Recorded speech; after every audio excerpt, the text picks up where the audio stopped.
Hey everyone, this is Curtis. Hope everyone's doing well.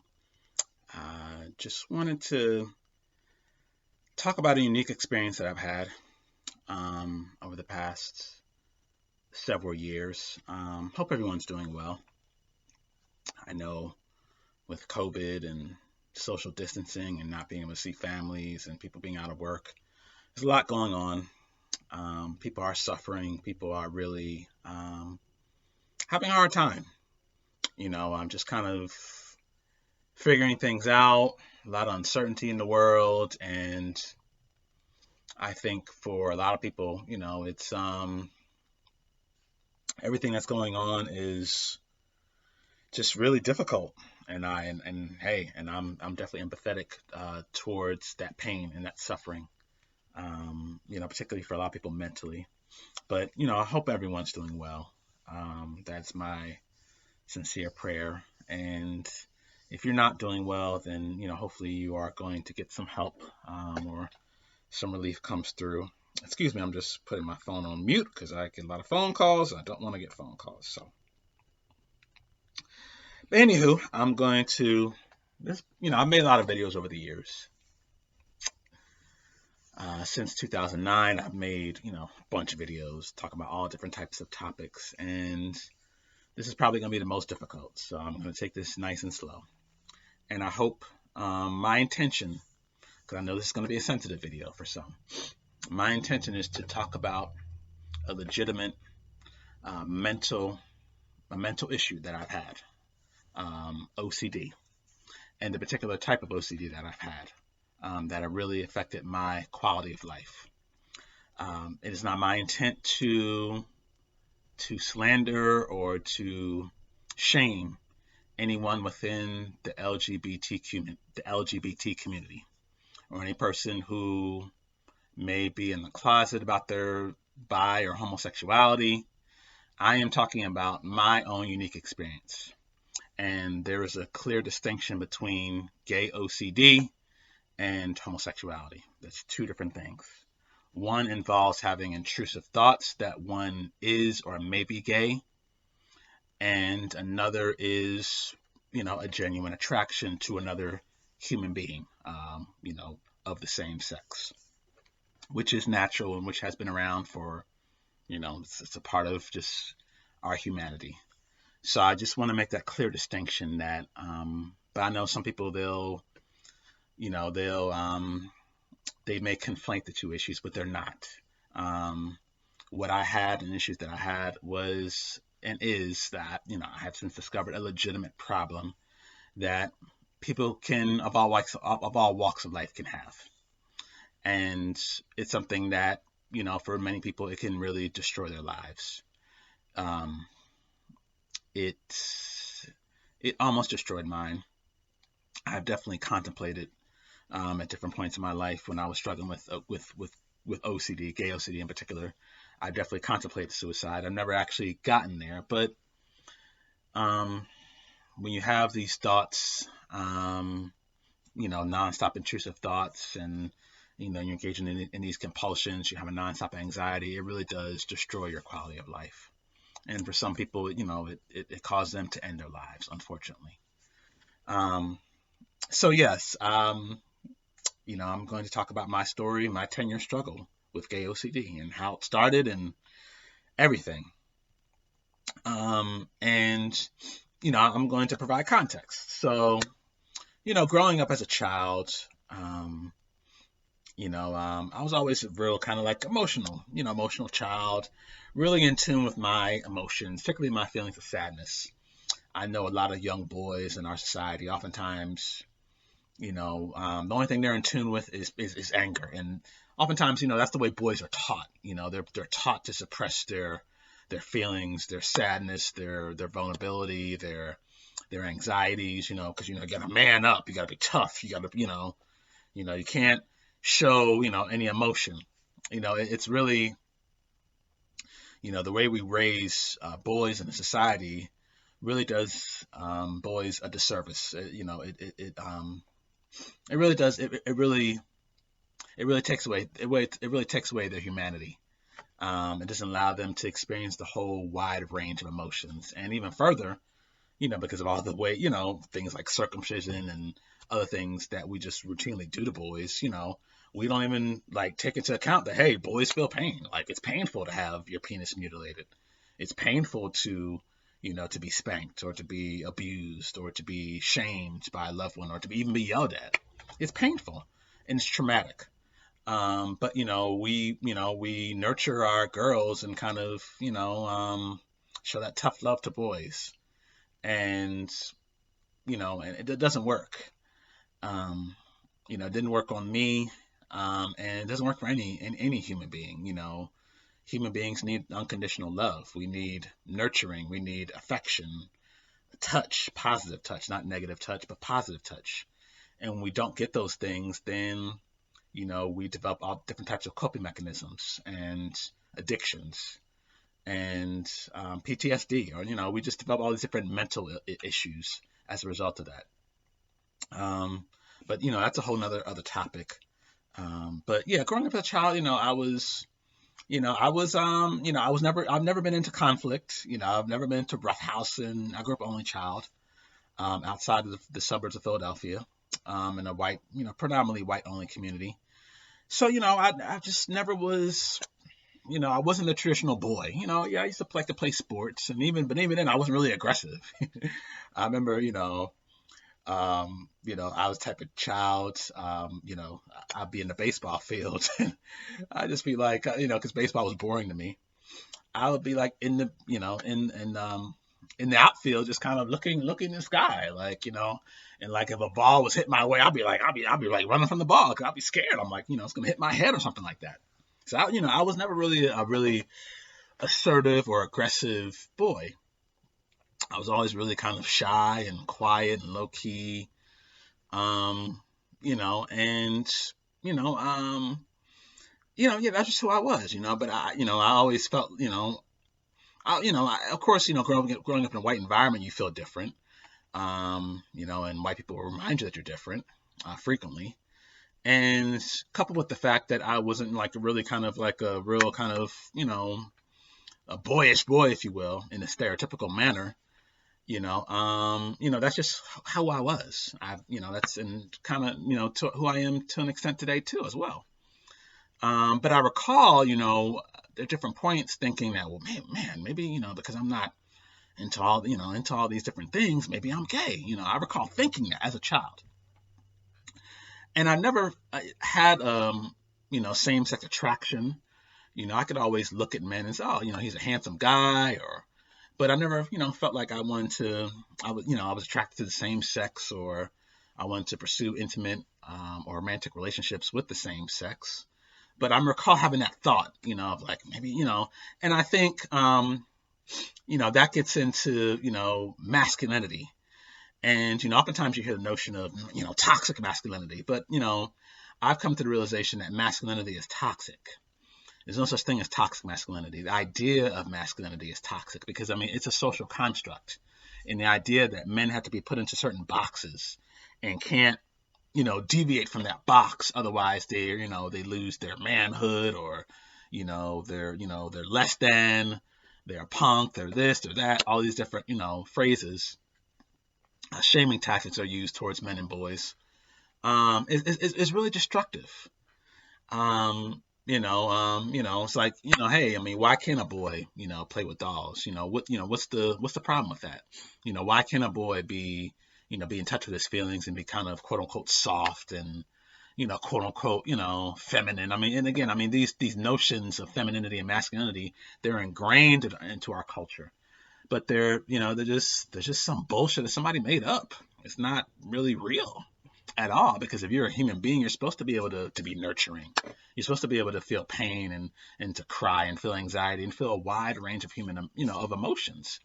But but for many men, feeling those quote unquote soft things or quote unquote feminine things becomes, okay, you're gay, just automatically. There's no like, hey, maybe you just, you like to, maybe, you like to just, you like to wear dresses, or you like to play with dolls, or you just, you like, you cry. Doesn't make you any less than, doesn't make you gay, and again, I say that, with, and not that there's anything wrong with being gay, but again, in our society, um, gayness is badness, considered to be badness. So, and I mean, and for young boys who maybe, who, aren't as, macho and tough, then it's assumed that that they are gay, that they are this way. When, like I said, I mean, that in of itself is homophobia. Because there's a lot of, gay men who are really tough and like really like kind of strong and really and really macho. So, it's definitely much stereotyping of gay men, assuming that all gay men are, are a certain way.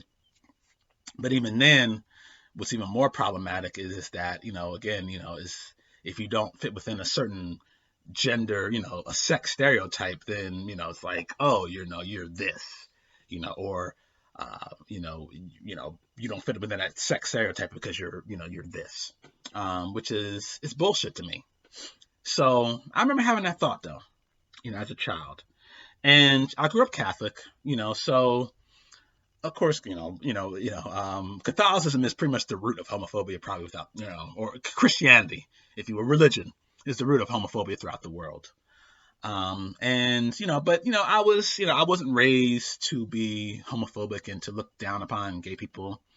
Of course, growing up as a child, you do have, you make little homophobic jokes and remarks. I never used the F-bomb or anything like that, but of course, because of my upbringing, primarily, being indoctrinated via religion, I did have some, and of course, growing up as a traditional man and, in a very gendered and homophobic society, I did kind of grow up with homophobic views and thoughts, but never really like strong, like, oh, like, hey, I don't even want to be associated with gay people. Never anything like that. It was more so just kind of, I mean, but it was there. And, but also, again, I wasn't raised, because my family were very much accepting of gay people. They didn't, I recall going to a hairdresser and my mom, she's getting her hair done by a gay guy. And she was like, hey, I have no problem with gay people. Hey, they live their lives. And, I mean, so I kind of grew up, with, with a note, basically with, essentially accepting gay people. So, but of course, nonetheless, as a result of religion and, and just kind of, growing up in homophobic society, then you do adopt some of those belief systems and thoughts and views. But, when I was in college, I had, close friends of mine who were gay, and, it never bothered me. It never bothered me, that's who they were, and I accepted them for who they were. So, fast forward to then there's a period in my life where I became like super Christian and I became really homophobic. Then I recall, and it was really bad. I'm sad that I voted this way. Because I've only voted once in 2004 election, and that's when I think the state of Georgia, they put up the ballot initiative of, should marriage be defined as between a man and a woman, and of course it's a setup, because that I mean, someone else's right to be married should never been, like a democratic decision. Just like, my life, my right to exist shouldn't be like some racist white people's decision. It's bullshit. So, but I did vote. Oh yeah, it should be that way. Cause, I was into my hardcore evangelical Christian thing, and, and that was only like a period of time because I kind of realized religion was bullshit and I kind of got out of it. But I did, regrettably so, did vote. Oh yeah, marriage should be between a man and a woman. And I recall around that time, it was like when I was about to go into graduate school. I was like around 23 at the time. I remember, because I remember at the time there was this really popular book out, The Confessions of a Down Low Black Man, and it was a really big thing. Like he was on Oprah, and it's like a lot of people were talking about it, particularly as it pertains to the AIDS epidemic in Black America. And I recall reading the book, and after I recall just having a lot of anxiety about reading the book, and I would have these intrusive thoughts about me being anally penetrated, and I would be scared to sit down like in a seat. And I think, that's where my gay OCD probably started.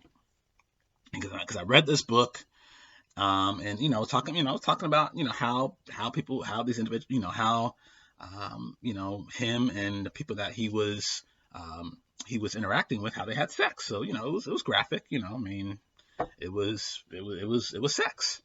But it was graphic. And, but I started having a lot of anxiety, and I would have all these intrusive thoughts, and, and I would be scared of those thoughts and try to make those thoughts go away, and, yeah, and I think that's when it first started. And then, I mean, but, again, I mean, after that, after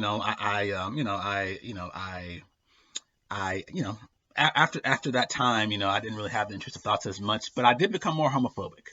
And I think, and I think part of it was my, the fact that I was starting to experience some symptoms of having OCD and gay OCD. And then I became like really like into the whole black militant, some of the quote unquote hotep, which I don't like to use that term. I mean, but I became really into, homosexuality is, comes from Europeans and all this other bullshit, which, I don't accept anymore. But I got really into that. And then I got even further into, homosexuality being caused by chemicals. And I've done a lot of, radio shows and interviews and podcasts and recordings about that.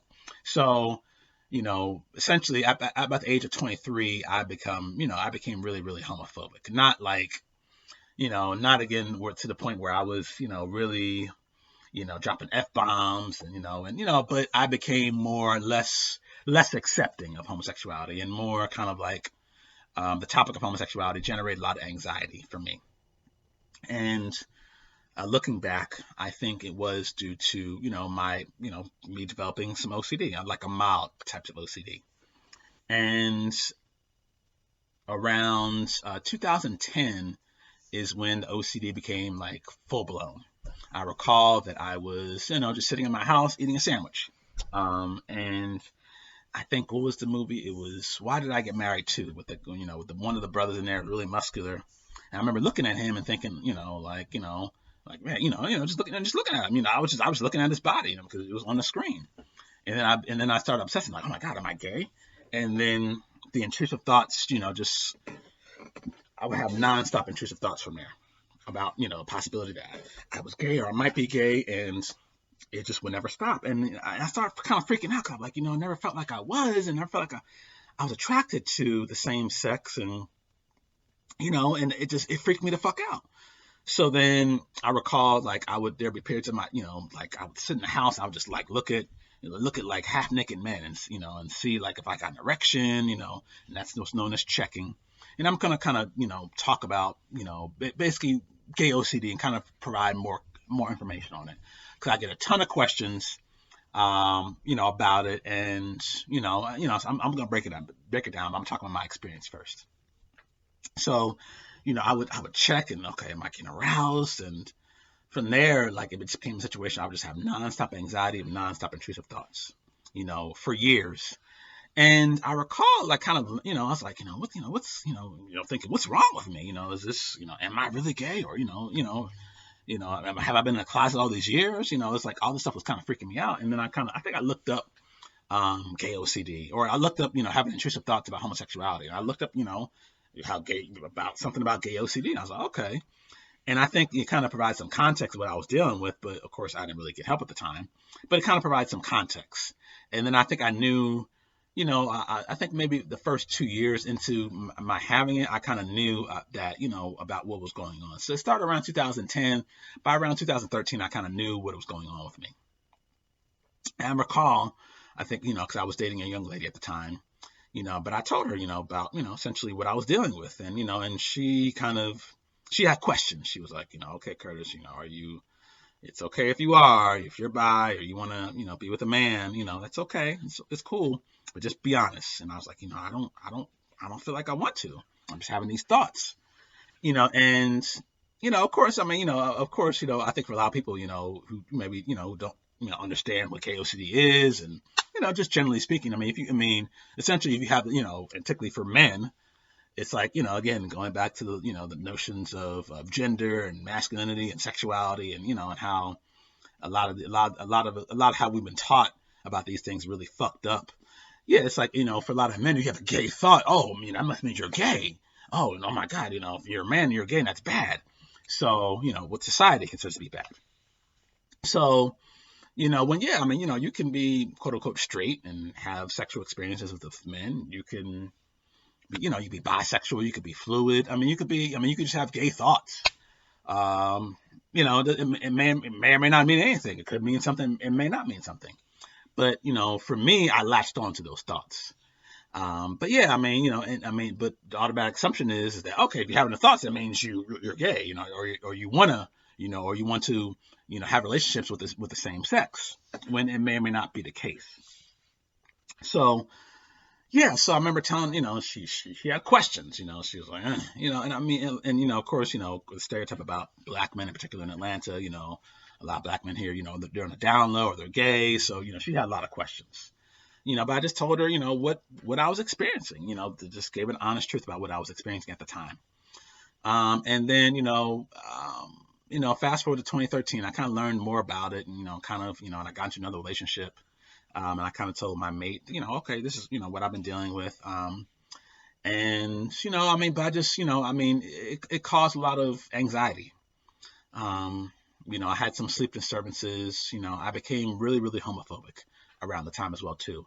I would avoid gay people, anything related to gayness or the LGBT community, anything related to that, I avoided, like the plague. I had gay friends of mine that I interacted with, less. I didn't interact with at all, you know. If I would see a gay person, I would just avoid them, being around them, make it really anxious. So, and I would start to have really, really homophobic thoughts, which I've never had before. So, I was in a bad space. And for most people with OCD, they, whatever type of OCD they have, they could take, they just deal with it, and that's what I did. I just dealt with it. I didn't seek treatment for it. And part of it was, to be honest, I was kind of ashamed. And that's part of the reason why I wanted to make this video, was to hopefully, relieve the shame for someone out there who maybe struggled with something I'm struggling with. Because with people with OCD, particularly of different types of taboo OCD, whether it's pedophilia OCD, gay OCD, maybe like relationship OCD, whatever type of taboo OCD, it can be really difficult to, to A, admit that you have this particular type of OCD, and B, to seek help for it. Because a lot of times, when you tell family and friends, they start to ask questions like, are you, or, if you have, like me, if you have gay friends, and your gay friends may feel like, okay, you're trying to stigmatize my sexuality or judge my sexuality, or say that like it's some type of mental illness, because for a long time, homosexuality was considered to be, by the fucking psychiatry industry, mental illness, which is complete garbage. But, and that was a part of the marginalization and stigmatization of gay people. So, my OCD was kind of operating from a certain space, but in my heart, in my heart, it just didn't feel right to be dealing with what I was dealing with, and to be this homophobic. So, and around the same time, for people who know me and people who maybe followed me for a while, I was doing like a lot of interviews about the feminization of men, and I realized, looking back now, that was a way that I tried to hide my OCD. I'm a people pleaser, and oftentimes men who engage in people pleasing behaviors, they tend to hide their flaws.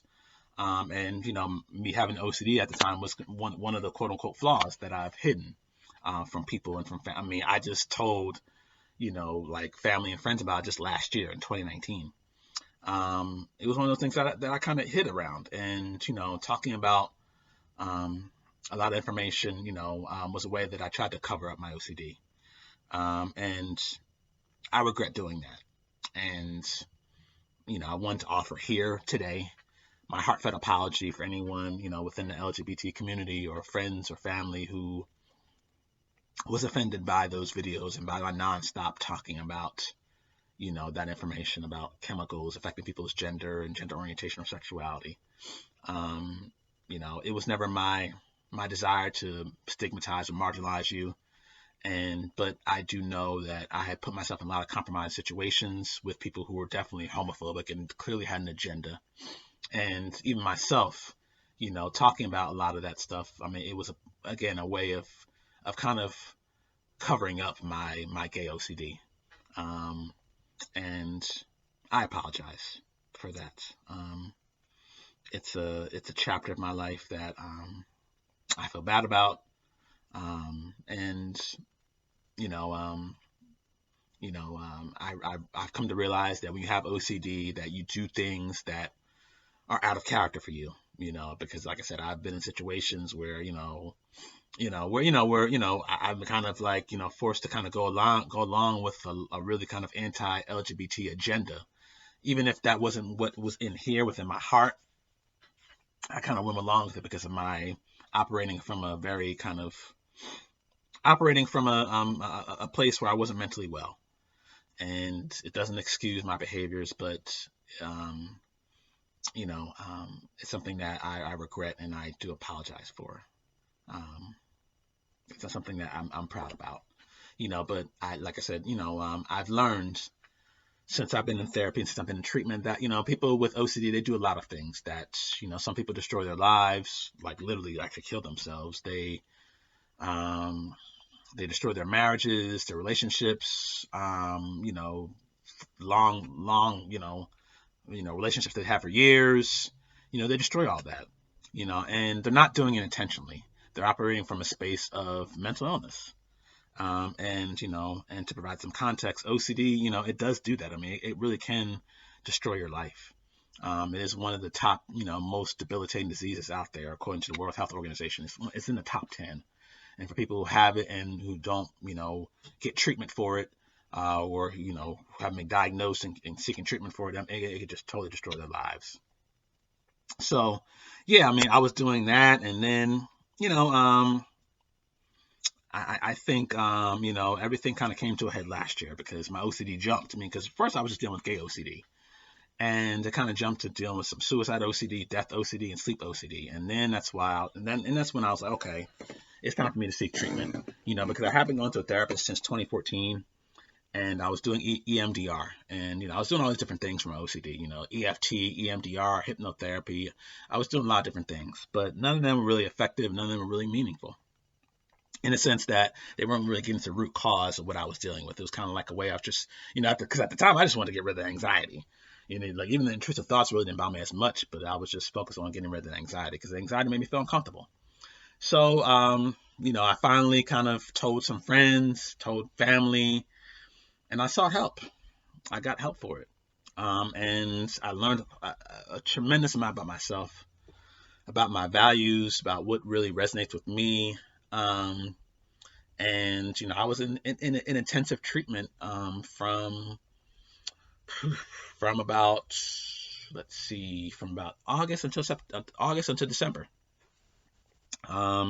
Reconnected with some friends of mine, just did like a lot of meaningful things. And I feel like kind of uncovered who I was. The thing about OCD is that it clouds who you are, and it makes you think that your intrusive thoughts are you when they're not you. They're just intrusive thoughts. But those intrusive thoughts, can, if you let them, when you have OCD and you're not, if you haven't sought treatment, they really can define you and become who you are, and can really end who you are and end some really meaningful, dear relationships, that you may have. So I got help, and yeah, I mean, it was, man, it was probably one of the most rewarding experiences I've ever had. I mean, because when you have OCD, it's like, and you're doing, because, when you have OCD, any type of OCD, the gold standard is what's known as ERP. ERP is exposure ritual prevention therapy. It's the whole premise of it is to basically, if you're afraid of whatever you're afraid of, you have to expose yourself to it. So if you're afraid of, homosexuality, or that you might be gay, then you have to, kind of start doing quote unquote gay things. And, and I say quote unquote because there really is no, that's kind of stereotypical. There really is no such thing as a gay, a gay thing, if you will. But that may entail maybe going to gay nightclubs and, doing things of that nature. Again, and I don't want to get too deep, because talking about what exposure therapy is, but essentially you're exposing yourself to things you're afraid of. But yes, you may go to a gay nightclub, or you may, just, watch a, LGBTQ film, watch a, a film about transgendered individuals. The whole premise is that you're exposing yourself to things you're afraid of, and you're giving up the compulsions. And for me, one of those top compulsions was avoiding gay people. I had to give that up. And, but as with all things, when you're in therapy, you're kind of learning about yourself, and you're learning about, okay, what are your values? And, from me learning about my values, one of my values is compassion and acceptance and being loving. And if those are my values, but then I'm kind of like, I'm being, because of OCD, I'm being a certain way towards people who are, with people in the LGBT community, then that's not really me moving towards my values. So I feel like that was really a critical thing that I learned when I was in treatment was, who am I? What are my values? What am I about? Because again, OCD clouds that. It takes you away from your values. 24/7. It takes you away from that. And that's one of the most dangerous things about OCD is that it takes you away from who you really are. So, I learned about who I was, and it helped me, I began to love myself and just kind of realize, okay, these are just intrusive thoughts, but they're not really me. It's just OCD. There's a difference between OCD and Curtis, and, who I am and how I was raised, and, just conscious decisions that I've made. Because even like when I was dealing with OCD, I kind of let go of a lot of those homophobic thoughts and, realized, hey, homosexuality's been around for a long time. And, so I was like really kind of, more progressive, but I still was dealing with this OCD. So, and just to be clear, many people with gay OCD are very they could be actually very loving and very supportive of the LGBT community, but the OCD kind of clouds that. So they can't be as supportive. They can't really move towards the values as much as they would like to because of their OCD. And just to be clear, so gay OCD is a situation where a person is a type of OCD, and it is different from being bisexual, from being transgendered, or from being a homosexual. It is different.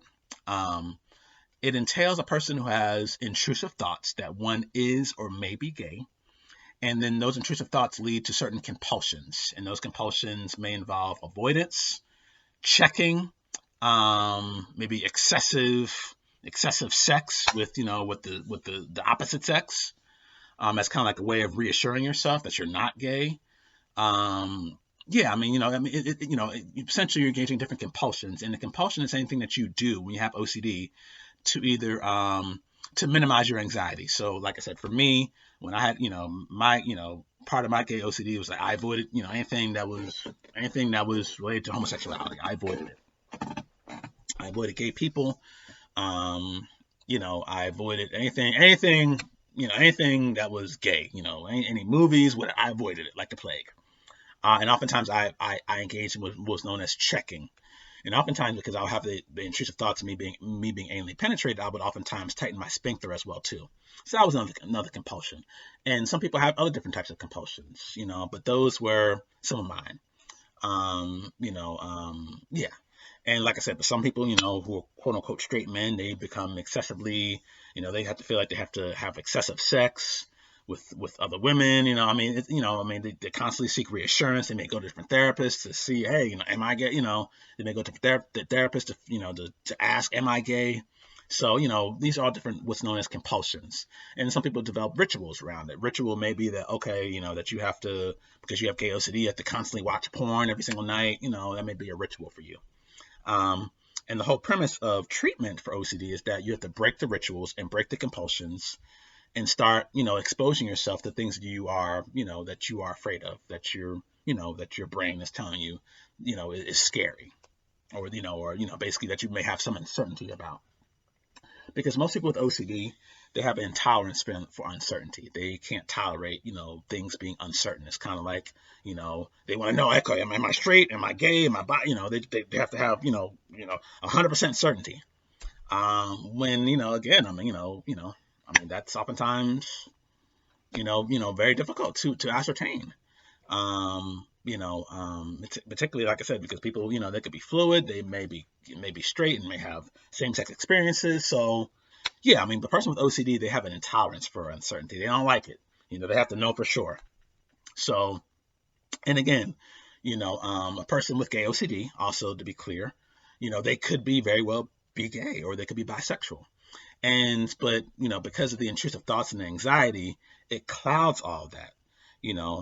So the individual never kind of gets to the point of, okay, who am I? What are my values? What resonates with me? Because yeah, there's some people who are gay or who are bisexual or who maybe have always wanted to have same-sex experiences, or maybe they want to have close, intimate, emotionally intimate relationships with the same sex. It could be a myriad of things, but it doesn't necessarily mean because a person has gay OCD that they're actually, gay or bisexual. It could be the case, but may or may not be. And again, you know, again, it is a clear distinction between gay OCD and having a same-sex attraction. That's something that, a person is born with. They develop at a very early age, or it is a conscious choice that they make that they want to maybe just experience. They want to experience the full spectrum of sexuality. So, yeah. So in a sense, but again, but that's different than having intrusive thoughts that are rooted in anxiety and fear and compulsions and rituals and and things that take you away from your values and make you suicidal. That's totally separate. Of course, people can be, they could be, they could be gay or bisexual, maybe, because they're ashamed. They can maybe feel like, because of homophobia within society, they can feel like, they want to commit suicide. But again, it's two separate things. So I definitely want to be clear and definitely do not want to conflate the issue. And again, this is just, just to provide context and understanding, because that's probably the number one question I've gotten. Curtis, are you gay? I'm like, well, I'm not going to answer that. Yeah, I'm not going to answer that. My sexuality is, my sexuality. But like I said, I don't answer it. I just, but I've kind of explained that, essentially just because you have the OCD doesn't mean that that you are, gay or bisexual. So, but oftentimes, like I said, if it was like close friends, I'll provide, like, hey, I am married and, I have a wife and, I love, again, but normally, oftentimes, I try to shy away from the question because, for people with OCD, it's really bad to give yourself or to have other people give you any type of reassurance. So, but and again, and oftentimes I didn't really go deep into the question because I really didn't. It wasn't meaningful. It wasn't, I was like, okay, who cares if I am, so what have you. But nonetheless, yeah, I got treatment and it was, man, it was a really rewarding experience. And I know there are probably a lot of people who they could be straight and they have gay OCD. They could be gay and maybe have straight OCD. They could be bisexual and have gay OCD. So it's something that is really taboo, particularly for Black men. Due to the fact that, and I'll say this for me in my experience, that, one of my biggest fears, pertaining to my OCD was that, well, what if I am? And then if I am, people are going to judge me, because I feel like for a lot of Black men, we deal with racism, white supremacy. We deal with a lot of trauma, mass incarceration. We deal with a lot. And it's kind of like to add, being gay or bisexual to, it's kind of like another check against you, if you will. And I feel like a lot of, because Black men are are a bottom caste in the society, and oftentimes, do experience same sexual assaults in the form of stop and frisk and prison rapes. It becomes something that homosexuality becomes something that is feared. And again, I mean, it is a stereotype of that black men are really homophobic. That is definitely a stereotype, because homophobia is a pretty much a wild, something that's, people all over the world are. But again, I think for a lot of black men, um, you know, and I'm not here to justify any person homophobia whatsoever, not at all. But I think in the context of black men, it becomes something that it's like, basically it's like another layer of stigmatization, marginalization, and oppression. And often, like I said, on top of that, you know, um, you know, a lot of black men do get sexually abused. They experience that during slavery. They experience it now, particularly at the hands of police and in prisons. So it becomes something that is just um, the topic of homosexuality becomes something that is vehemently rejected, for those reasons. When again, I mean, that's something, I mean, and again, a lot of this has to do with, trauma. And I think for me, my heightened fear surrounding my OCD and, even homosexuality at an early age was definitely, rooted in my trauma of feeling like I wasn't good enough. I wasn't man enough, I was just less than, and so trauma informs a lot of our anxieties, and trauma, and OCD can kind of take hold of trauma. So, and I just wanted to add that, homosexuality is a sexual orientation. It's a part of human sexuality. And, I mean, but again, if you've experienced some different types of abuse, or you do live in society where, you're stigmatized and marginalized, then oftentimes, things that are also oftentimes seen as quote unquote bad as well too, become something that you just, you want to avoid and you don't want to deal with, you know, um, but, it's something that, um, I mean, I mean, I probably don't have time to go into it deep. I mean, but essentially, I know why I became, and I've even talked with some friends of mine, that they feel like they may have gay OCD.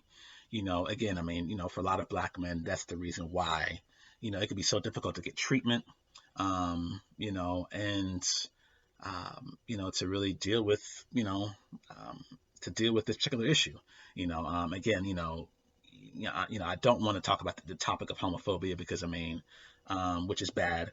And it's, again, I mean, it is a very bad thing. I don't want to kind of conflate the issue, but excuse me, I will say that for me, I became more homophobic when I developed gay OCD. So, you know, I mean, when I wasn't previously.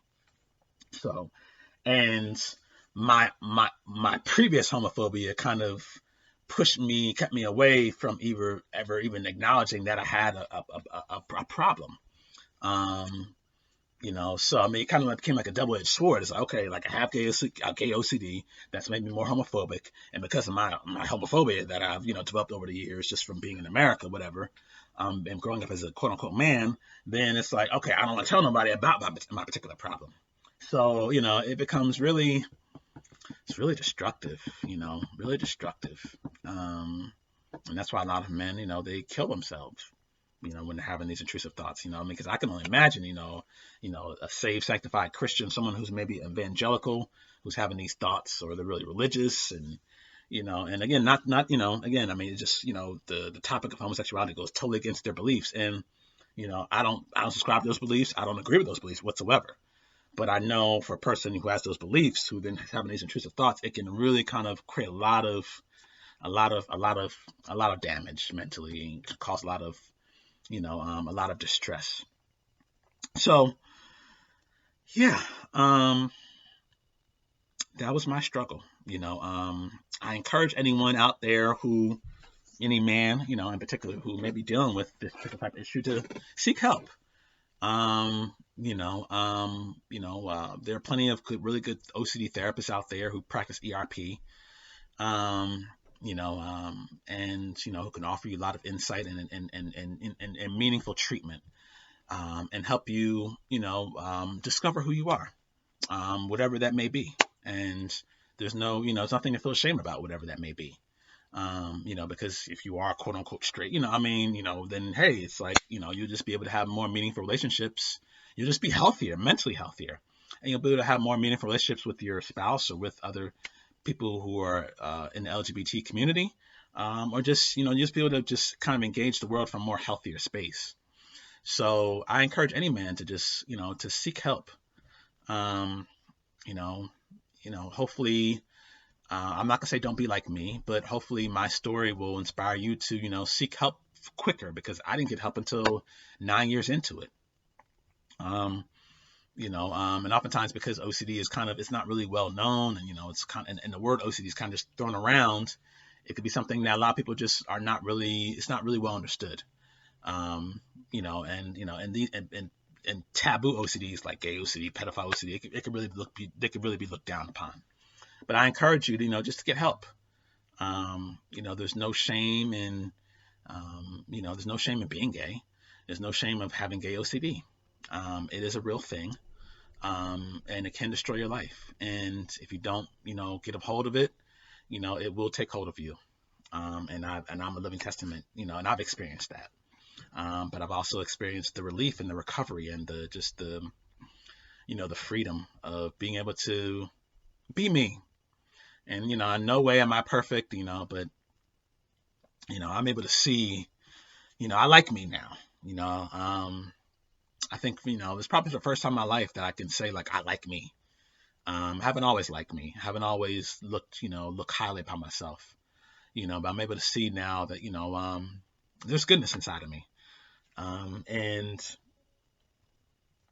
things that I've done, that were bad and, weren't meaningful, hey, I mean, I can acknowledge it and apologize for it and, and close that chapter of my life, but that doesn't define me. And, a lot of that was rooted in my OCD. So, I encourage you all just to get treatment, to get help.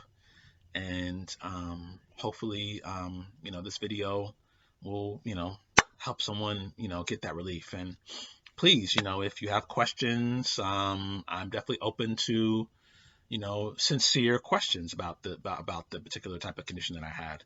I'm definitely open to that, and I'm definitely, I'm willing to be an advocate, in the spirit of healing and people learning more. And yeah, I definitely, it's something that definitely needs to be put on the table, because a lot of people deal with it, and they kind of deal with it, and they kind of deal with it in the dark. Even people who get help for it, they kind of deal with it in the dark. So that's it. Hope you are doing well. Feel free to send me a private message. I would appreciate that. And for the folks who have, feedback, again, I mean, I would just say that, if you have something negative to say, please keep it to yourself. I'm definitely going to monitor the comments that I see on YouTube, and I would definitely not tolerate any sort of homophobic comments or anything like that. Hey, I'm open to people, who deal with the condition, who want to learn more and, and find out my journey of recovery. That's fine. But yes, hey, I just, ask the people, just please be kind. And, if you have, negative comments, whatever, just keep them to yourself.